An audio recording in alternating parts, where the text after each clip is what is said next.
We're going to start with the three action Reinhardt camps, which were, you guys remember which ones they were? Anyone?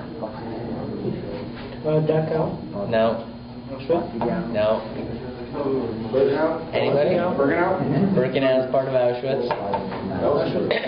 What? No. Belzec, yeah, there's one. Another one? I already read your notes last night. It is indeed the title. Yeah, and? There you go. You have to speak a little louder, I can't hear you.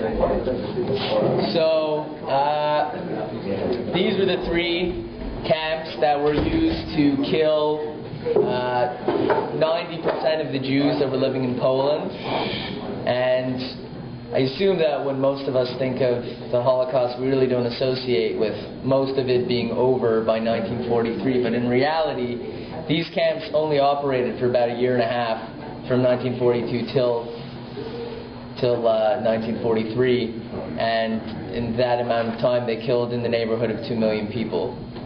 Okay? These three camps, you don't really hear that much about them. Again, as we talked about, the amount of survivors from all three camps put together is really only in the neighborhood of a couple hundred at most.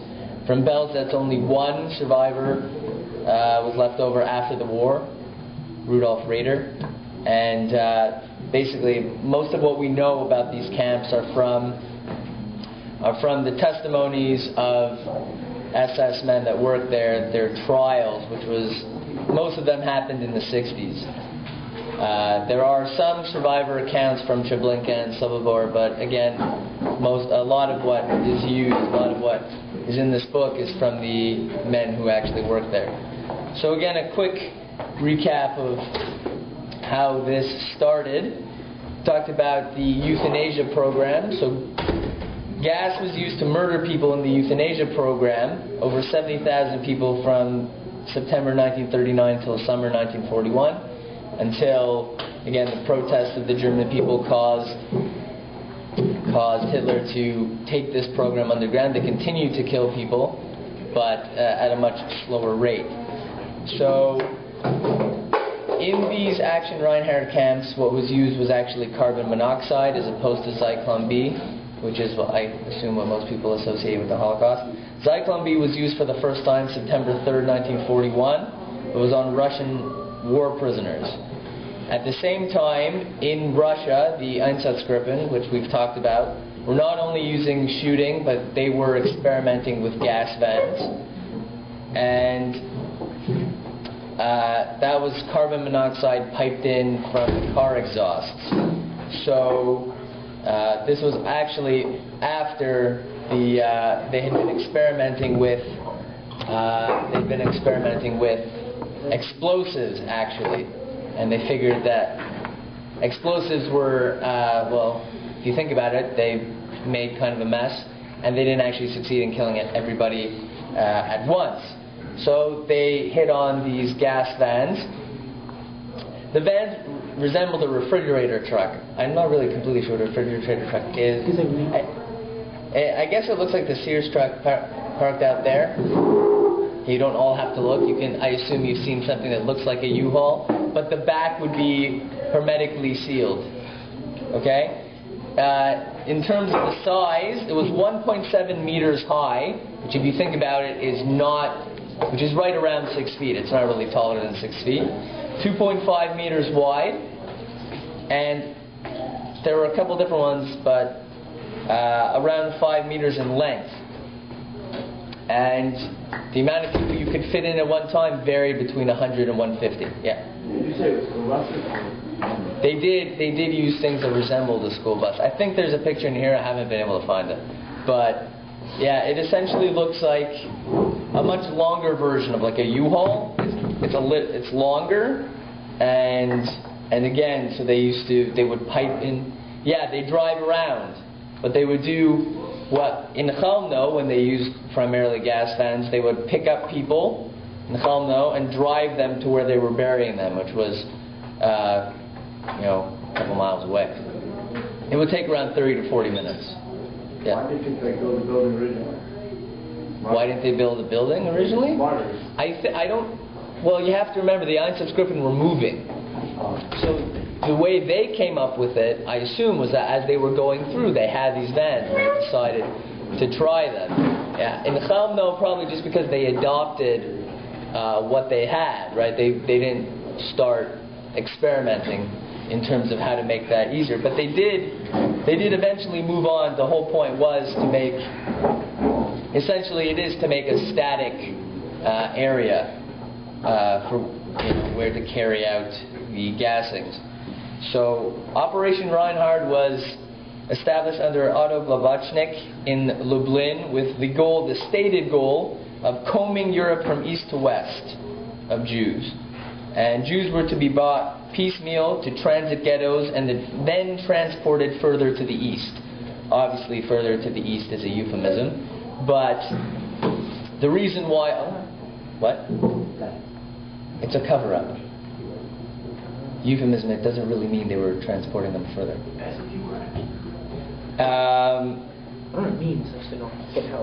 Okay, so the whole point was that they set up Operation Reinhard in Lublin, which is in Poland. So seemingly it's a coordination center. They bring them to ghettos and then they somehow magically put them somewhere else. But they weren't putting them somewhere else. There were no written orders allowed. When Himmler gave a speech about this, and what he said was, I refer to the evacuation of the Jews, the annihilation of the Jewish people, as an unwritten and never to be written page of glory in our history. Okay? So, even though it's supposed to be secret, he's acknowledging it when he's speaking to people in the SS. So, I'm trying to keep it a secret, but again, excuse me? Not very secret. Yeah, well, you'll see in a second, about a couple minutes, how there were other ways, but even though physically people weren't able to see, there were other ways you could tell that something was happening. Why do they want to be secret? Well, Himmler was actually more worried than most about covering it up, possibly because he figured that they were going to lose eventually. At this point in time, in 1942, things kind of started to go wrong. Stalingrad happened in 1942. It was really the first major loss for Germany. So it could have been he started thinking it. Globachnik actually said that they shouldn't hide it, and that they should bury the Jews under gold tablets, basically saying how amazing this feat was and how they did such a brave thing for mankind. So not everybody wanted to hide it, and we'll talk about that they originally buried the bodies. But then when they realized that they really needed to get rid of them, they burned them all. And so originally I would say they weren't necessarily completely concerned with keeping it a secret, but over time they realized. By 1943, whether they admitted to it or not, they realized that there was a distinct possibility that they wouldn't win. And if you don't win, you start planning for the future. I think that would be the best explanation. So most members of Operation Reinhard came from the euthanasia program. People who will talk about, like Christian Wirth, who ran the entire process, and Joseph Oberhauser, who I believe was the commandant of Belzec for a time. Anybody that worked in these camps had to sign a declaration of secrecy, and it said that they wouldn't talk to anybody about it and that they wouldn't take any photographs. There were actually only 25 to 30 SS men at every single camp. Most of the people that were involved were actually Ukrainian. I don't know why that's necessarily funny, but yeah. So they called them Hueys because in German the word for auxiliary is like Hilfswege or something of that nature. Well, the Ukrainians in general, I would say, weren't necessarily the nicest to us. Again, so these camps are different than any others that you've heard of. Even Auschwitz actually had people employed for a time. It was possible to live in Auschwitz and survive. Not that it was easy, but again, it was different from these camps where really the lifespan of 90 to 95% of the people coming in was a couple hours, and even if you survived, it would probably mostly a couple days, maybe a couple weeks. So we'll talk about it in a second, but they turned everybody over really quickly. So Belzec is the first camp, and they used it to tinker with the methods of how they would kill people and how to get the transports in. We'll talk about it this is in reference to Treblinka, which is really, I would say, what they thought would be the model camp, because they built it after they finished all the other ones. The first guideline for site selection was most important, was what do you associate with how people got to what? Yeah, exactly. The whole point was to find an isolated site next to a rail line. So all these camps, all three of them, are located near arterial lines where multiple lines converge, close enough anyway. And as far as possible from inhabited villages, though most of them I would say were within a couple of kilometers. Like Belzec, there's an actual town, Belzec. There's an Auschwitz is a town, right? Treblinka village is only 4 or 3 kilometers away from the death camp, so as isolated as it was, it still wasn't necessarily far enough away to keep complete secrecy, as I'll read you some quotes, you'll see. So Belzec was originally established as a labor camp for Jews. Yeah, sorry. Wouldn't they want to away from villages in the middle of nowhere? Yeah, but you kind of need it near, again, so you need it near a rail line, and I think that... It's just right village, like, they control it.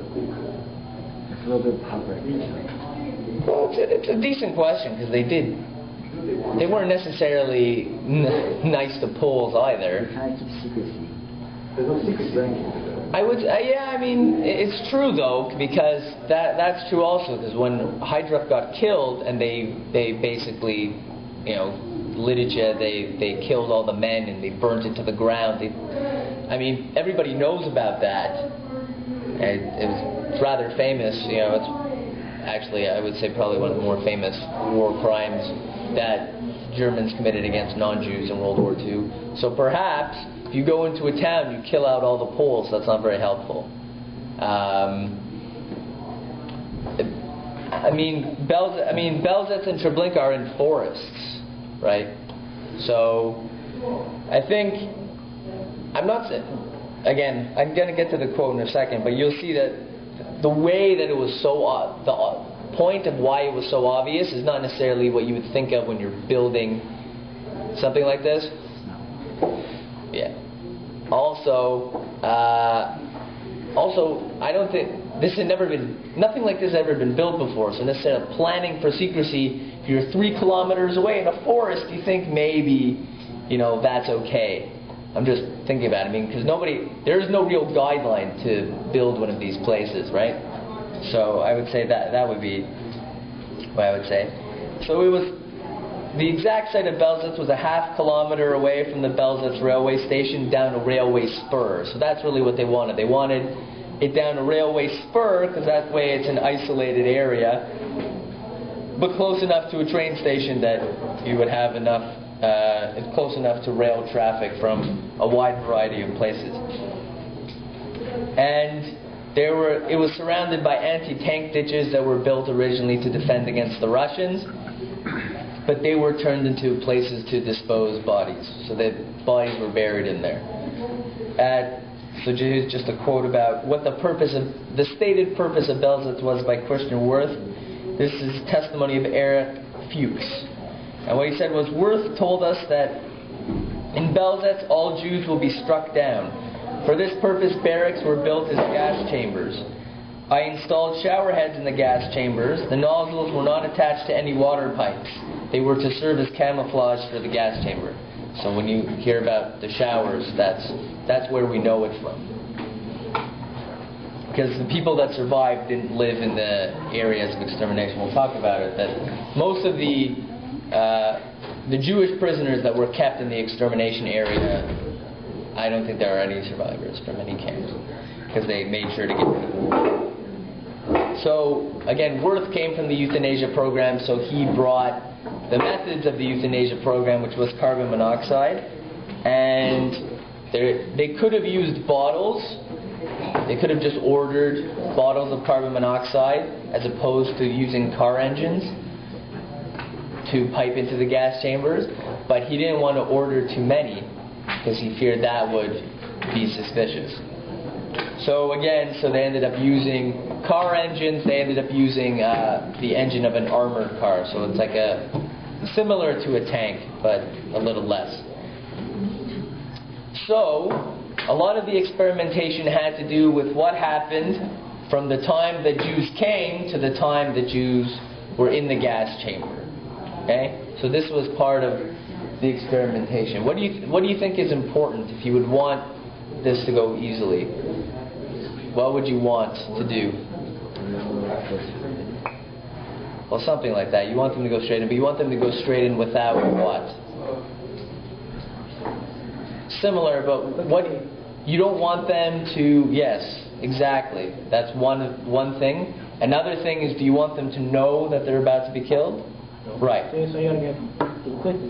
Right. So the two important things that they came up with, two most important things, are to deceive, and everything has to be done at full speed. So the first thing that they did was when victims came, right? They were told it was a labor camp. There were times where even if there was enough time, people were given receipts for their wallets. People were told, this actually was for another reason also, but people were given shoelaces, string to tie their shoes together so that they could claim them again. But this actually was to make it easier for the Germans to keep the pairs of shoes together, because they used everything, right? So a lot of these things were... another thing, they didn't really do this when they were bringing transports from Poland. You see that there was also a difference between people that they were bringing in from the east and people from the west. If you think of railways, you think people brought in cattle cars, right? But that's not completely true. People from Western Europe sometimes actually came in passenger trains. And they were given all sorts of receipts and tickets. It's not really funny, but there's a story in the book where a guy got off the train and the train left without him, and he went up to a German soldier and asked him where the factories were so that he could get back with his family. So that's how fooled some of these people were, that they really had no idea, because the Germans carried it out so well. They were completely deceived. They didn't know what they were doing. They got prisoners that understood German to tell them that it was a labor camp and explain it to them. They posted signs to that nature in some of the camps. Right? So basically, Jews didn't realize what was happening really until the tooth.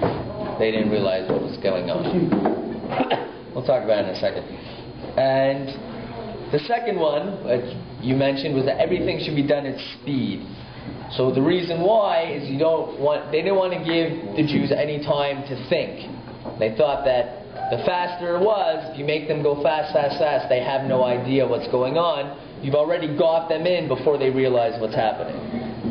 Okay. They also did other things, like they made the men go first, I think. First of all, they separated the men from the women. They wanted to make them... No, did they make the women go first? Oh, now I'm forgetting the order. But essentially what they did was they made sure to... They did the men first so that if they realized that the women were being killed, that they would start up. So what they did was they took the men first. That way the men didn't realize where they were going and the women were waiting. So you didn't have to worry about the women starting up. Was what they did. Okay? So this was the way that they would be able to control for Jewish violence. There was one case in one of the camps where a Jew kept a knife on him and he stabbed an SS guy, and I believe the name of the SS man is Max Bialis, and he died. So after that, they made sure, I think that was also at night. Sometimes they used to do these at night. But after that, they stopped. They only took in transports during the day. and they made sure to do everything extremely fast and make the Jews strip very quickly, all things of that nature. Also, they made Jews carry out all the physical work. So everybody, for example, we'll go through what the various types of Jews were in these camps, but when they had Jews cleaning out or sorting all the people's things that they left there, they made Jews do that. So what they would do was, at the beginning, what they did was they would take basically 100, somewhere between 50 and 100 young males, strong males, off the train. They would work them for a couple days and then they would kill them. Over time, though, they kept some Jews around for extended periods of time, because they figured that if they could keep them around and convince them that if you work well, we'll leave you, that they would be able to get more productive work at it, as opposed to just turning over people every couple days. So, and again, they had Jews doing everything from sorting here. They made Jews carry bodies out of the gas chambers and bury them. They also had, I'm sure you've heard, the Jewish dentists, right? Why would you want dentists? Right, exactly. Want gold teeth. So that was a major thing that they would do. What? I didn't know what expression they had before. Well, they would ask, for one. So they would ask, for example, if they wanted. Eventually, they kept carpenters around. They kept watchmakers around sometimes. So they would ask, probably, anybody step this way, right? And sometimes even people that didn't know how to do it went anyway, right? Just to try and keep themselves around. But I'm sure they asked before any of that would happen. Okay, and these Jews were called the court Jews. But even after they changed tactics and tried to preserve these people a little longer, their turnover was still every couple weeks. So essentially the longest most people survived in these camps was a couple weeks. So, where was the? Oh, right there.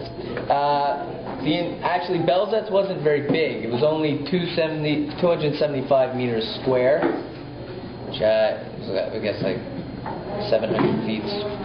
Each one is 700 square feet. There's a couple of football fields, but that's not very big if you think about what happened there. It was surrounded by branches, trees, and barbed wire. Right, and two sides abutted onto a forest. And in terms of watchtowers, there were 3 on the corners and 1 in the middle, which eventually was moved next to the gas chambers. So again, people were observed at all times. Do the kids also work too? Do they also? They did keep around some young boys, but I would say no. On the most part, they were all a little older. Well, actually, I mean, I would say they'd be probably from your age till 40, somewhere in that nature. If you looked strong, they would take you, essentially. But so most people that were strong lived longer than people that were weak. Right. Also, people working in these areas had to work at a run. Everything was, and you were being beaten the entire time. So if you ever stopped, they would kill you, right? And they had roll call, which essentially was to see who could still move. And if you weren't strong then, they would kill you. If you think about it, you really had no rest. You had to be strong, and you had to just the will not to let yourself take a break, because you know if you take a break, that's it. First of all, that must be extremely taxing physically, but I think emotionally also. Even not even counting about how people have to deal with the fact that their families aren't there anymore, right? Most of the people came with family. just all these things conspire against the Jews there, right? All these things made it so much more difficult to survive. Oh, okay. So Belzec opened mid-1942, and next we're going to talk about Sobibor. I just want to read you a quote from Fritz Stangl, who he was appointed as he was supposed to be the upcoming commandant of Sobibor. So what he did was he went to Belzec to visit with Christian Wirth, so that Wirth would tell him what to do. So what he says was, I went there by car. As one arrived, one first reached Belzec's railway station. Oh God, the smell! It was everywhere. Wirth wasn't in his office. I remember they took me to him. He was standing on a hill next to pits. The pits. Full. They were full. I cannot tell you. Not hundreds, thousands of corpses. That's where Wirth told. He said that was what Sobibor was for. Okay? So, a couple of things there. First of all, he ended up saying that he only did it. He didn't even view them as people. That's what he ended up saying. But so another thing, the thing that you don't think about, you never really think about. I think also things like black and white movies. You don't really think about smells or things like that. But that again, it's impossible to keep that a secret. Like, it smelled for miles around. Yeah. Before they burned the bodies, right? Correct. When they burned the bodies, you could see the fire from miles around. What? Now you can say it's just a fire. No, I don't think so. Burning bodies smells a certain way also. What? Similar. It's apparently it's a sharp smell. I don't know. Anyway, but so that's just a couple things you can see from there. One, you can see how little the SS man cared. He was just standing there next to a pit of thousands of bodies, right? And also, but primarily what hit me is that the smell, that would be one of the primary factors. Also, other things was that the guards stole a lot of money. One of the survivors said he thinks that every single SS guard became a millionaire in his camp. And so, yeah. So you see the way he talked and how selfish he was, SS guy. That when it came down to bodies, he didn't care about people, what it affected him to smell, right? Yeah. How he was. Yeah, there's something he said later. Actually, if I can find it, he said something also where he tried to say that it wasn't.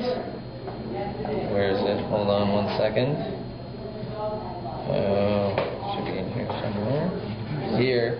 He said, okay, well, also, when they were building the gas chambers in Treblinka, so Stangl came and he said he wanted to know when it was done. So what one of the SS, this is one of the survivors. This is what he said.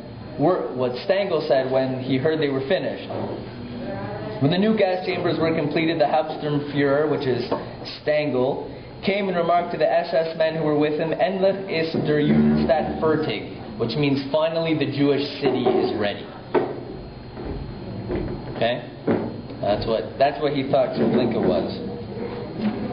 But this is what he said about how it didn't affect him. To tell the truth, one did become used to it. They were cargo. I think it started one day when I first saw the Totenlager, that means extermination, in Treblinka. I remember Wirth standing there next to the pits full of blue-black corpses. It had nothing to do with humanity. It could not have. It was a mass of rotting flesh. Wirth said, "What shall we do with this garbage?" I think unconsciously that started me to think of them as cargo. I rarely saw them as individuals. It was always a huge mass. I sometimes stood on the wall and saw them in the tube. They were naked, packed together, running, being driven with whips. So, that's his excuse for what he did. Doesn't really hold much water with me, I would say. But that's his excuse. His excuse was he didn't see them as people, and therefore he did it because he was ordered to, and he just carried out his job. Now, again, somebody carrying out their job, I don't know what you would mean then by saying the Jewish city is ready. What exactly do you mean by that then?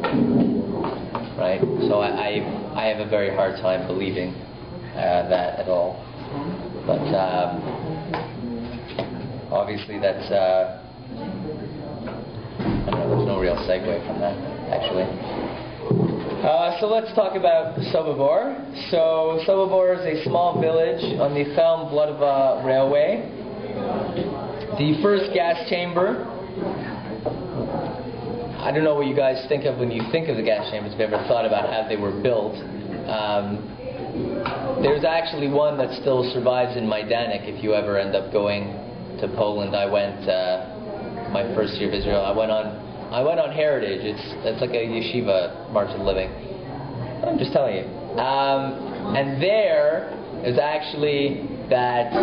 First of all, it says baths and disinfection at the front. Baths and disinfection. And when you go in, there's actually a shower.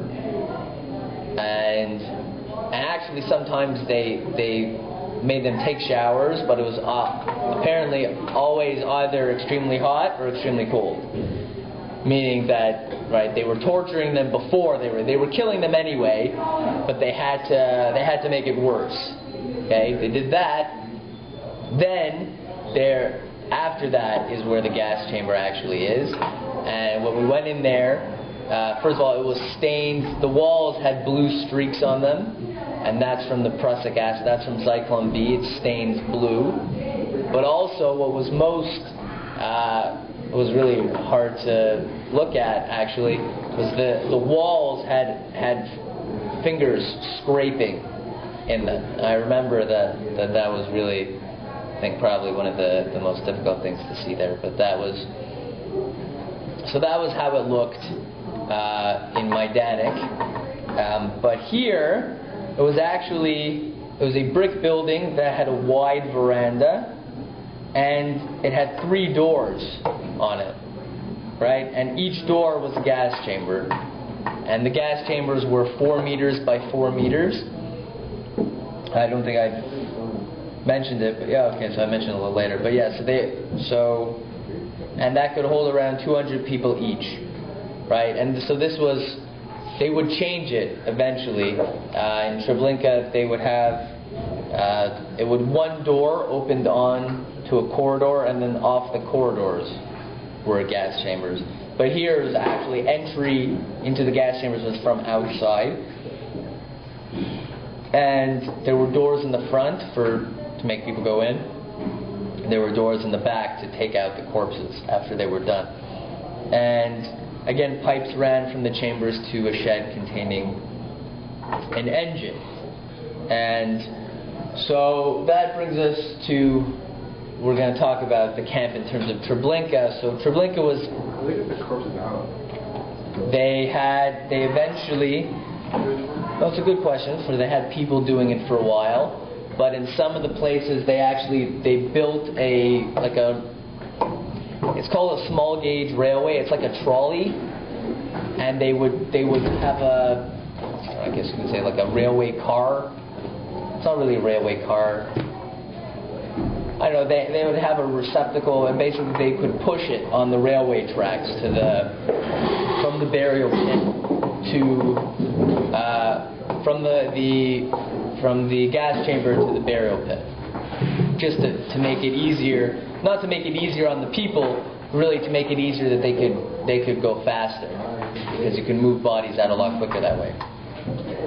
So Treblinka was 4 kilometers from Treblinka village. Oh, I have a quote from a Polish worker who was involved in building it. So this is what they did to the Jews when they were building the camp. Right? So again, they're building the camp to kill Jews, but they can't wait to do that. So they have to do other things. So they made Jews and Poles build the camp. They let the Poles live, obviously. The Germans killed the Jews either by beating them or by shooting them. I witnessed cases where the SS men, during the felling of forests, forced Jews to stand beneath the trees which were about to fall down. In both cases, 4 Jews were thus killed. Besides, it often happened that the SS men raided the huts of the Jewish workers and killed them in cold blood. I was told by the SS men that we were building a bathhouse, and it was after a considerable time that I realized that we were constructing gas chambers.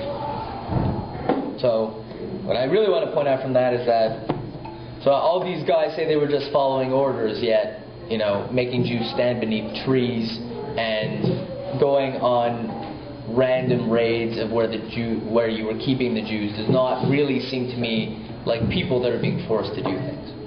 Do workers feel any pity? Do the workers feel any sorrow? Him? Like the Polish guy? Yeah. I don't. I think so. I don't think he was doing it. But if he would have rebelled, what would have happened? Oh, if he would have said something, then they would have killed him. Right? He was in a penal camp. He was in the Treblinka. Treblinka was also, there was a different place that was near the death camp, which was a prison camp for Poles and Jews. So he was already a prisoner. This guy was a carpenter. Where did he get the money to buy out to get all the supplies? They used government money, I would assume. I mean, it was a government plan to kill people, right? So, I mean, I would assume, I don't know what funds exactly. I know where they took all the Jews' funds. We'll talk about that. But I don't know which funds they originally used. But I assume they were the German government. When they were taking the clothes and everything, what were they planning to do with it? Were they trying to sell it? Yeah. No, well, they didn't sell. They gave them to Germans. But they talked about it that eventually they gave each guy who was in the sorting area, they gave him a number, and if they found that he hadn't taken off the yellow star from the Jew's clothing, meaning that way people would find out that it's a Jew's clothes, they would kill him. So what they did was they took them, and we'll talk about it. They cut women's hair because they used it for things. They took everything. They really, really used everything. We'll go through it a little more, but I think 1,500 cargo cars worth of stuff they got. Something like a couple $100 million, basically. In that money. It's probably a couple billion now. In the Shem, they have tons of shoes that you hold. Yeah, so in Majdanek they have that also. They have shoes, and they actually have a massive memorial with just all the ash that they recovered. It's just ash, like literally a mountain of ash. It's in a memorial, but it's just a receptacle, and it's just ash. Well, they recovered it. I assume they recovered it from the crematoria. But also, I would say when we went to Chelmno, they don't let. I don't know how Kohanim come with us, but we had Kohanim on the trip. But they wouldn't let them. They wouldn't let them into this place because it's just a massive field in the middle of a forest. But you could actually, lying free on the top of the soil, were bits of bone. So I mean, you could tell that it was people. Were you trying to take down all the gas? Yeah, we'll talk about that. They dismantled everything. There's actually nothing. Belzetzer's memorial. Majdanek is the only one that's really completely intact because the Russians came before they could get rid of it. Auschwitz, really, the crematoria aren't there anymore. I mean, the ruins of them are there because they blew them up, but they're not standing. In Treblinka, nothing's there at all. There's a picture in here at the end, but I remember it from when I was there that you go there and it's almost like gravel in the middle of a field, and it looks like a perfect school. It looks like a rectangular building, and so that's where the gas chambers were. But so there's nothing left except that you can see, and then like this is here. here. So this is a picture of Treblinka. If you see over here, so over here, right, you see like that, there's no grass growing, right? So that's where the gas chambers were. That's the memorial behind it. It has a stone on it with the name from every city that Jews were killed from. And as you can see, there are a lot of stones. Belzec has steps going around the entire camp, and it's every place that there was a transport from. And you can see some places they went to 5 or 6 times. Yeah?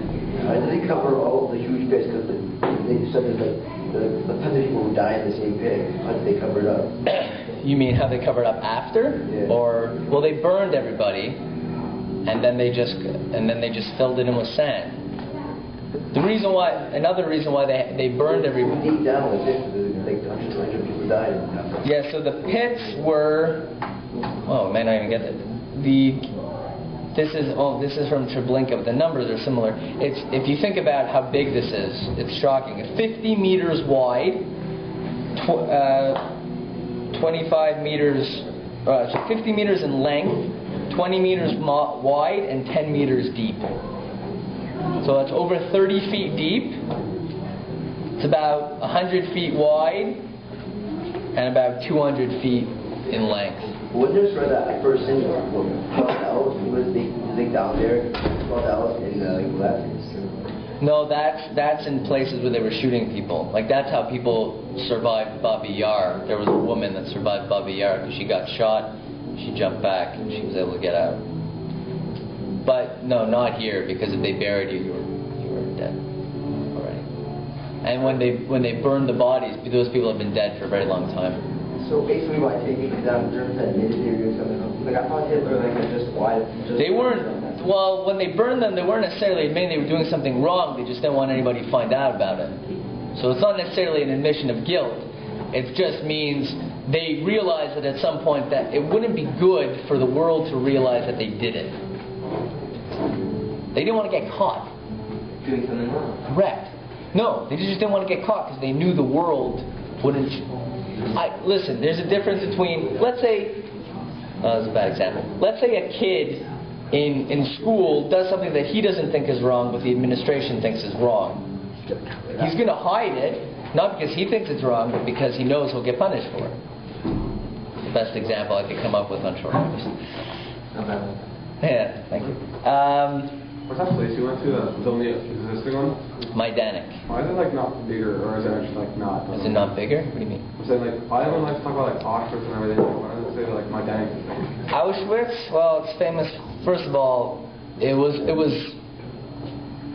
where the most people died.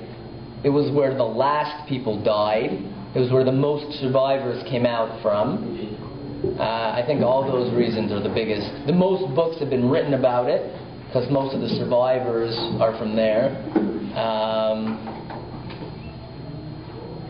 The reason why it's been big lately is because, I don't know if you've ever heard of David Irving, who's a famous historian, and he basically said the Holocaust never happened. He changed his mind. Actually, he wrote earlier books that were critical of the Nazis, not that it's hard to be, but eventually he sort of altered some things, and he basically said that the Holocaust never happened. And I think her name is Deborah Leibstadt. She wrote a book about him being a Holocaust denier, and he sued her for libel, and it became a major case. And the foundation was the case of what David Irving called Battleship Auschwitz. Which essentially, he predicated the entire existence or the entire non-existence of the Holocaust on the basis that Auschwitz wasn't actually a concentration camp. And one of the books that I hope to be able to give you something of is a guy, his name is Jan van Pelt. He's actually Canadian. I don't understand how he got in. He's like an architect, but essentially he's part of the defense staff for Deborah Leibstadt. They went to Auschwitz. It's an 800-page book of data, essentially, talking about how to disprove David Irving. It's actually very, as satisfying as a book like that can be, it is, just because not a particular fan of David Irving. Yeah. Are there still like Nazi officers still around today? There was actually one guy. It was like a couple months ago. He was like 90 years old, and they wanted to put him on trial, but they were basically trying to say just let him die in peace, kind of thing. So I would say there aren't that many left. If there are, there might be some. It's like Nazi Germans, you know? What? They're not real Nazis from before, but it's still like tons of like Nazi things in Canada and everywhere, right? Well, I think. I mean, I'm not sure whether neo-Nazism is higher now than it was 10 or 20 years ago. I'm not completely sure. There are some.